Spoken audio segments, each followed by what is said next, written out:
તો આ તરફ પ્રધાનમંત્રી કિસાન સન્માન નિધિ યોજનામાં હોબાળો થયો છે। ચાલુ કાર્યક્રમમાં મહિલાઓ ઊભી થઈને બહાર નીકળી જતા હોબાળો થયો। પોલીસ અને આઈએએસ કક્ષાના અધિકારીઓના જીવ તાળવે ચોંટ્યા હતા।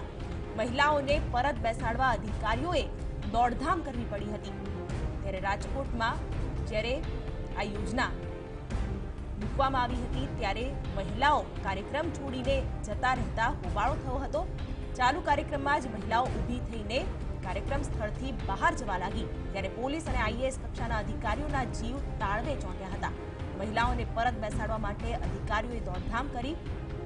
સંવાદદાતા ગૌરવ દવે ફોન લાઈન પર જોડાઈ રહ્યા છે। તે જણાવશે કે શું થયું હતું। જી ગૌરવ, શા માટે આ મહિલાઓ કાર્યક્રમની વચ્ચેથી ચાલવા લાગી હતી? શું બાબત બની હતી?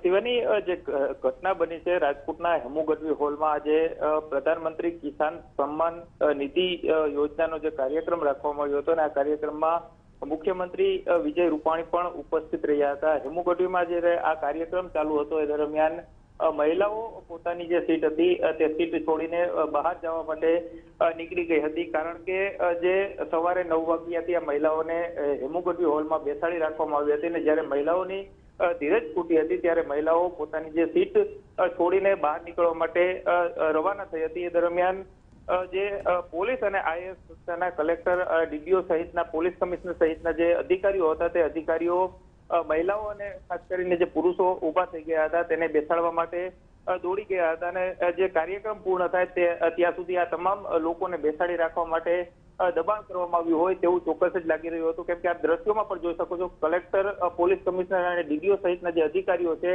તે અધિકારીઓ જે મહિલાઓને બેસાડવા માટે માહિતી આપી રહ્યા છે અને તેમને બેસાડવા માટે કહી રહ્યા છે।